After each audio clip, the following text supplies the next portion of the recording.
verdadero lujo que nos damos esta noche aquí en El Ventilador de recibir a Marta Zamero, que es profesora y licenciada en Letras, además investigadora y asesora de instituciones y organismos. Marta, bienvenida, buenas noches, qué gusto tenerte aquí. Por favor, utiliza tu micrófono. Muchas gracias por la invitación, en principio. Por favor. Buenas noches a los panelistas, a los televidentes. Respecto de lo que planteaba el informe,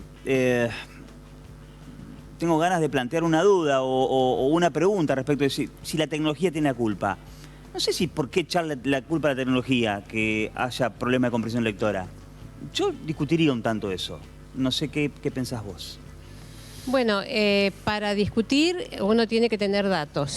Los datos que tenemos respecto de las relaciones entre la lectura y la tecnología provienen de fuentes que no son nacionales, en principio, y que seguramente todo el mundo conoce las pruebas PISA, ¿verdad? Que es una evaluación que se hace en 15 años. Bueno, los países de la OCDE, los países desarrollados, digamos, implementaron en 2009 la primera prueba que se hizo sobre lectura de texto digital. Porque hay una diferencia entre leer texto tradicional, escrito sobre papel, y texto digital. Cuando hablamos de texto digital no me refiero a tener un PDF colgado en un sitio, no. Me refiero a alguien que construye la coherencia navegando, decidiendo sobre qué fuentes, construyendo la coherencia, entendiendo lo que está leyendo y decidiendo la validez de la información que está y evaluando, decidiendo la validez y evaluando la confiabilidad de la fuente. Todo eso junto. Eso fue evaluado en 2009. O sea, estamos 2009, digo bien. Hace 16 años. Hace 16 años. Eso se ha repetido no sobre una muestra tan grande en distintos países y hemos pasado de pensar que en el 2000, en el año 2000 se pensaba que incluso los chicos nativos digitales tenían hasta un pensamiento distinto que superaba, digamos, que la lectura tradicional había quedado atrás. Bueno, fue así, los informes que podemos leer de esa época fueron así. La prueba PISA 2009, que evalúa lectura de texto digital, lo que evalúa por primera vez, arroja como resultado que los chicos que mejores puntajes obtienen son los que mejores puntajes obtienen en las pruebas de comprensión lectora sobre libro papel, sobre libro tradicional, libro impreso. A ver, cuando nosotros hablamos de comprensión lectora, en principio no olvidemos que hablamos de comprensión. Exacto. Hablamos de comprensión. Puede ser visual, audiovisual, lo que sea. Pero... No, hablamos de comprensión visual. No hay una comprensión visual. Hablamos de áreas específicas del cerebro que procesan información visual. ¿Sí? El procesamiento del texto, tanto el texto tradicional sobre papel como el texto digital, el hipertexto, lo voy a decir así para... Sí. Texto de hipertexto es siempre procesamiento visual. Pero la pregunta que radica, y ya abro el panel y voy con yo en primer término, es que si la tecnología te lleva a consumir más material audiovisual por encima de un texto. ¿Se entiende? Sí, totalmente. O sea, que aleje la lectura tradicional. Bueno, ¿por qué me remonté a 2009? Porque ha habido evaluaciones posteriores, ha habido evaluaciones muy masivas en el resto del mundo y en distintos países para identificar cuáles son los procesos comprensivos que se comparten entre texto e hipertexto. Ahora, el problema que tenemos es que una cosa son los centennials, es decir, lo voy a decir en otros términos, los chicos que nacieron con computadoras, no con celulares, con computadoras. La computadora... Nacieron en los 90. Claro. Se llamen como se llamen, estos chicos han tenido una interacción con un dispositivo que no presenta la aplicación. O sea, no estoy dentro de una aplicación haciendo así scrolleando. Exactamente. Lo que hacen estos chicos es interactuar con el texto, pero interactuar con algo que hoy, que en su momento le hemos dado mucha importancia y hoy no, pero deberíamos, que es la interacción de la escritura en relación con la lectura. Estás interviniendo. Exactamente. No sos pasivo, el otro está pasivo. Claro. Entonces, cuando la diferencia, fíjense que estamos hablando de diferencia de dispositivos. Sí, claro. Estas son investigaciones que sí tenemos datos nacionales, que son del CONICET. Muy claro, Marta. Vamos con el panel, Yoa, dale. Un gusto tenerte en el programa y escucharte. Yo pensaba en esta realidad, para mí tiene múltiples factores lo que inciden en esta cuestión de que los chicos leen, por ahí saben, aprenden a leer. Soy docente, estuve en ejercicio hasta el 2023 y es un desafío para nosotros en el aula, muchas veces que los chicos entiendan y que no solamente que aprendan a leer, sino que comprendan lo que leen. Ahora, se pone mucho énfasis en la escuela. Yo creo que es un proceso muy conjunto de toda la sociedad, pero además de las familias. ¿Qué podés decirme de la incidencia que tiene la familia en este proceso de la lectura, sobre todo en hogares donde muchos adultos no leen, no hay libros? ¿Cómo influye eso también en el desarrollo de la comprensión lectora de los chicos?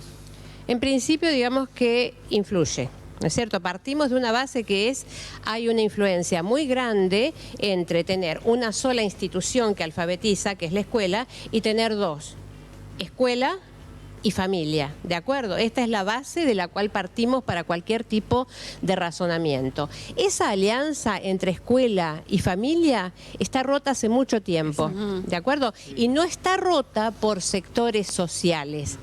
No es que en un determinado, que está asociada al poder adquisitivo, por decirlo así. ¿No es cierto? Así como yo vengo de una época en la que daba vergüenza no tener libros en la casa, ¿sí? Bueno, eso hoy no ocurre. No ocurre. El bien cultural del libro, que es algo que deberíamos reponer rápidamente en las familias. Hoy te pueden hacer bullying si no tenés la Play. Sería al revés. Tal cual, tal cual. Pero para nosotros era un escape la lectura, era una imaginarse, era la creatividad, todo teníamos a través de los libros. Era los fomentaban y mucho en la es. casa. Era y es, porque hoy hay enorme cantidad de lectores. No es cierto que se lea menos. Se lee muchísimo más. O sea, nosotros tenemos, hasta el diálogo ha pasado a ser escrito en los dispositivos. Lo que pasa es que no lo percibimos, pero escribimos y leemos cada vez más. El problema es que cuando nosotros pensamos en la lectura como un instrumento para conocer, es decir, un instrumento para aprender, un instrumento para estudiar, atención a este verbo, estudiar no es lo mismo que leer. Exacto. Entonces ahí encontramos que en la base no está la misma estrategia de lectura, que sí es lectura, que la que usamos para el dispositivo, para el celular o para otras interacciones. Marta, de hecho ya las nuevas generaciones ya estudian desde la tablet o el celular sin el texto en papel. Bueno, pero a ese estudian, que vos decís así, yo le pondría comillas. Estudian, ¿sí? Porque de hecho eso no está ocurriendo y gran parte de la comprensión, pero ya vuelvo a la familia, que es muy importante, gran parte de la comprensión que falta tiene que ver con la falta de interacción con la escritura. Estudiar requiere leer y escribir. Exacto. Porque estudiar significa... Exactamente. Estudiar significa que hay un texto sobre el cual no voy a opinar ligeramente en la oralidad y comentar lo que sí es una estrategia que por supuesto está habilitada para todo el mundo, por supuesto, sino que voy a interactuar con ese texto de tal forma que pueda representarme la estructura de ese texto con lo que el texto quiere decir, antes de pensar, porque incluso hasta para sostener lo contrario, tengo que tener una idea cabal de las ideas que están representadas en ese texto. Y para estudiarlo necesito poder tenerlo disponible para pensar otra cosa, disponible en la mente para cuando lo necesite. Eso es producto del estudio. Cerrámelo de la familia. Esa alianza se rompió. Y entonces, hoy tenemos una situación en la que los niños no pobres, por decirlo así, no tienen más familia que enseña. Sí, pueden tenerla, no está evaluado. Lo que sí está evaluado es que hay más agentes educativos, hay más maestros particulares, hay más psicopedagogos. Entonces, cuidado porque cuando nosotros leemos evaluaciones de la calidad de la educación, tenemos que pensar en esos sectores que no están dependiendo solamente de la escuela para lo que saben, están dependiendo de otras enseñanzas. Por lo tanto, esa mirada pauperizante de la escuela pública que solemos tener, desde mi perspectiva, es totalmente errónea. Sí. O sea, yo no estoy diciendo acá que nos va bien, hay muchísimas cosas que hacer, pero miremos con cuidado porque podemos caer en un prejuicio que nos impide ver lo que hay que ver. Bien, Nacho. Totalmente. Sí, perdón, un par de cositas. Esto de, perdón que sea autorreferencial, volví a la facultad el año pasado después de un impasse de varios años y me llamó la atención que no hay más fotocopiadora, todos los textos son online, yo me los imprimía porque no comprendía de la misma manera, veía que los chicos más jóvenes sí lo hacen, digamos, desde el celular o de la compu. A eso iba. Es distinto. Estudian con la tablet, sí. También mencionar que la dopamina, esta que nos da las redes todo el tiempo, con el libro se libera de otra manera, con otro tiempo, ¿no? Que es tal vez anacrónico a los tiempos que corren. Pero más que nada resaltar la importancia de la escuela pública y esto de ir en contra de este prejuicio de que está malísima la escuela pública, porque bueno, es verdad que se ha roto esta cuestión de la familia y la escuela, es cierto, pero también hay un correlato entre los sectores más populares, las estadísticas digo, ¿no? Y la cantidad de chicos que saben leer o no saben leer, digamos, son mucho más altos los chicos de escasos recursos que no leen el porcentaje o que no entienden que los de clase media u otra posición económica. Esos son los datos que hay. Después que hay 1 de cada 4 que llega a la secundaria sin poder comprender lo que lee. Es un montón. Ese es doloroso. Y en un contexto donde las universidades también están acortando las carreras y demás, digamos. Bueno, ¿dónde está la falla del sistema, digo yo? Porque la escuela pública es muy necesaria, dados estos datos, que entran en barrios donde otras escuelas, donde otros lugares de formación así en lectora no pueden ingresar. ¿Y por qué falla este sistema? ¿En dónde está el engranaje que...? Es bastante... Has presentado un panorama bastante complejo. Yo voy a tomar una de las cuestiones, con total respeto, lo digo. Me parece que nosotros tenemos que volver a leer nuestras fuentes de información y tratar de contextualizar los datos que tenemos. Bien. Si nosotros nos basamos en las evaluaciones de la calidad de la educación, hemos tenido las pruebas ONE, Operativos Nacionales de Evaluación de la Calidad, que se implementaron en el año el siglo pasado, en 1993 el primero, 94 y así sucesivamente. Esa metodología que nos da una serie histórica, estoy haciendo, me abstraigo de todo lo que pueda tener como crítica, ¿verdad? Simplemente hago referencia a que teníamos un dispositivo que nos permitía leer lo mismo a lo largo de esa serie histórica. En 2016, ese dispositivo se cambió. O sea que nosotros cuando miramos, tanto se ha hablado de los chicos de tercer grado y de, bueno, han llenado no sé qué cantidad de páginas y primeras planas, chicos de tercer grado. En 2016 fueron evaluados y fueron evaluados en 2023, noviembre del 24 nuevamente. La prueba de 2016 es una prueba que no se corresponde en su totalidad con la serie histórica. Y la prueba está todo disponible en Operativo Nacional de Evaluación, disponible en Internet, en sitios gubernamentales, que la prueba de 2024, de tercero, que fue muestral, es una prueba que no arroja resultados comparables con la del 16. O sea, en principio... Es muy buen dato ese. Decir que estamos mal, ¿con respecto a qué? Es más, cuando uno mira las precisiones metodológicas que están al principio de la prueba, dice que debemos abstenernos de sacar conclusiones respecto de esto, porque sí esta prueba ha sido realizada con nuevo diseño, nueva metodología, nuevos objetivos y son 4 cosas, me olvido la cuarta en este diálogo porque me quiero apurar para decir muchas cosas. Entonces, ahora bien, dice, cuidado, sí podrá ser base para nuevas mediciones. Esa es una. Pero la segunda, y yo interpelo a este destacado panel, es, ¿acaso no hemos tenido 2 años sin escuela? O sea, nosotros estamos negando por una cuestión que los psicólogos y los psicoanalistas podrán investigar en algún momento. La queremos olvidar y no la mencionamos. No la mencionamos, pero nosotros acá tuvimos un año que los chicos estuvieron en la casa, en su casa, en la casa de cada uno. en la casa donde los niños fueron educados amorosamente y en casas donde se vivieron verdaderos dramas. Y tuvimos un segundo año de pandemia donde la estructura de burbujas no fue una asistencia regular. A ver, ¿a dónde vamos a poner esos 2 años? ¿Qué más le podemos...? A ver, ¿lo vamos a poner o no lo vamos a poner en la evaluación? Porque yo no dudo de que van a ser mejores las evaluaciones de aquí en adelante. Claro, Total. se entiende. Vengo con vos, Claudia.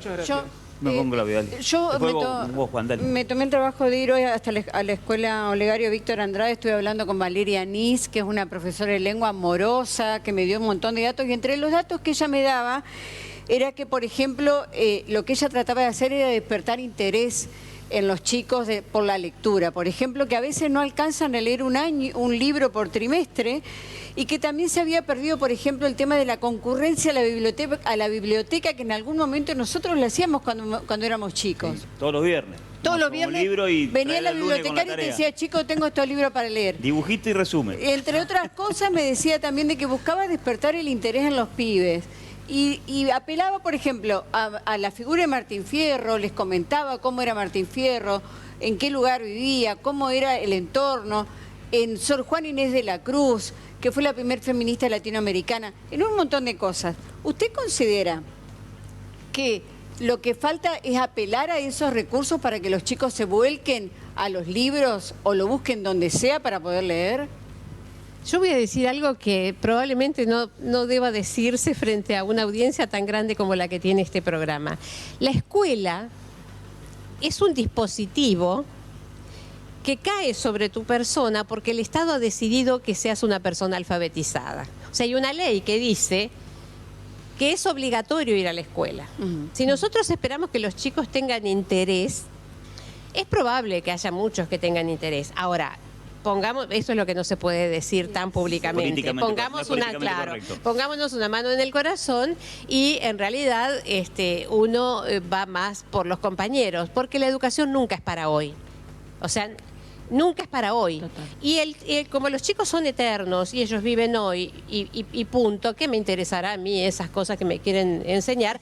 ¿Por qué? Porque cuando te des cuenta, cuando vos necesites ese saber, vas a haber tenido a alguien atrás que lo vio antes. Esa es la educación. Entonces, hablamos de educación obligatoria. Y ahí yo creo que hay que hacer porque ahí hay un problema muy diferente entre la escuela primaria y la escuela secundaria. La escuela primaria tiene más de un siglo de obligatoriedad. Todo el mundo sabe que vos tenés que dejar de andar por ahí como un niño salvaje y vas a ir a la escuela porque hay que ir. Muy bien.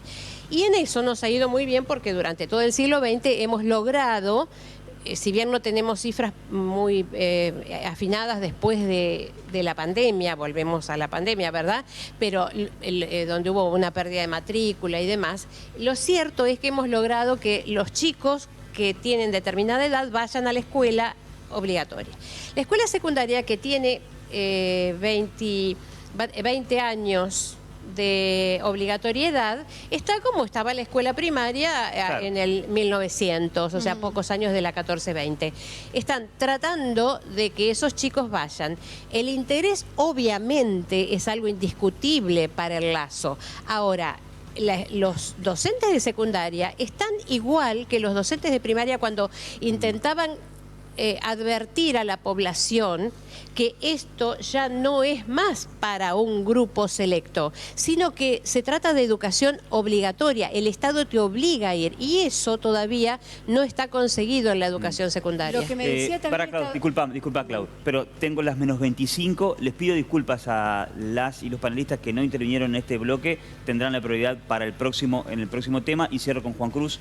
Cortito, Juan, porque tenemos 3 minutos. Yo le quería preguntar respecto de esto que usted decía recién, porque a mí me da la impresión de que la escuela tiene los mismos mecanismos de enseñanza que hace un siglo cuando se sancionó la ley 1420, o más de un siglo, y eso por ahí conspira contra el atractivo que le puedan encontrar los chicos. No digo solo sobre la lectura, yo creo... En contraposición con el TikTok. Sí, digo. claro. Yo creo como usted que los chicos leen distinto, más que leen más o leen menos.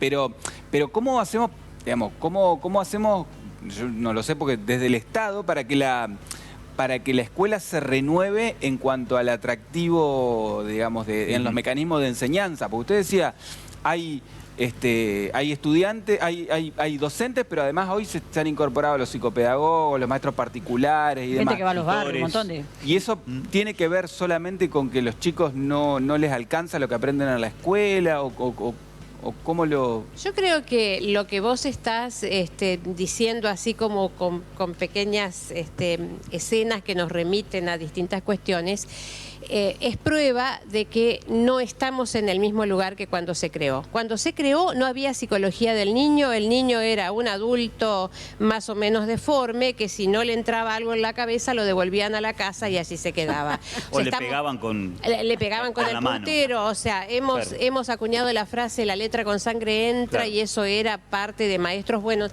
O sea, nosotros hemos recorrido muchísimo, ha pasado muchísima agua bajo el puente, la escuela no está en el mismo lugar, por eso yo creo, lo digo, ustedes son panelistas y hablan de muchos temas, ¿verdad?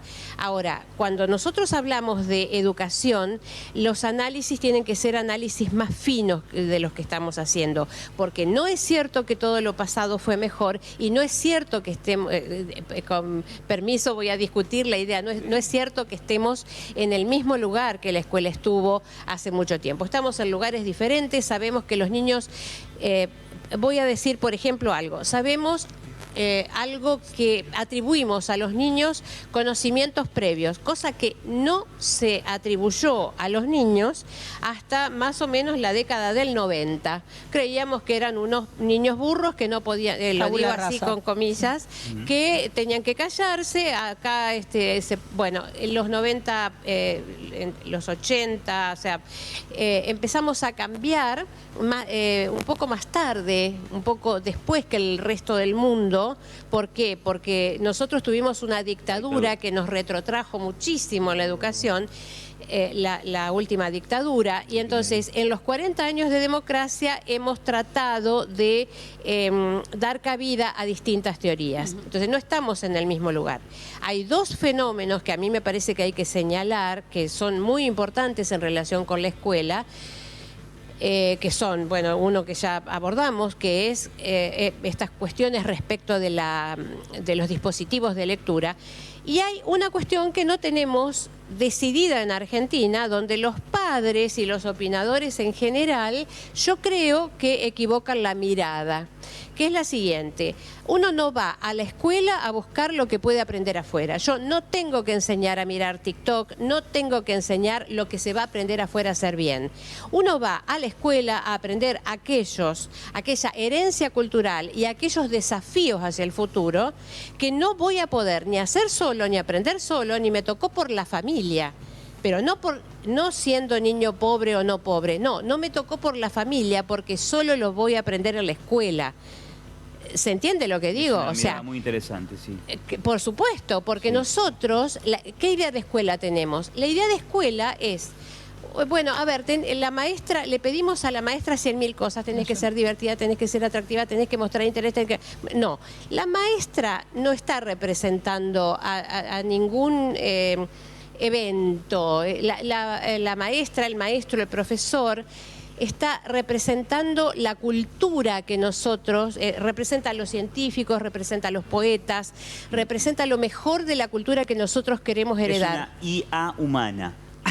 Exactamente, claro. pero es una por supuesto que es una inteligencia, pero es más inteligente, resumen de todo, porque es parte de un dispositivo institucional que fue creado, está bien, fue creado por la modernidad, con unas ideas que hoy no tenemos.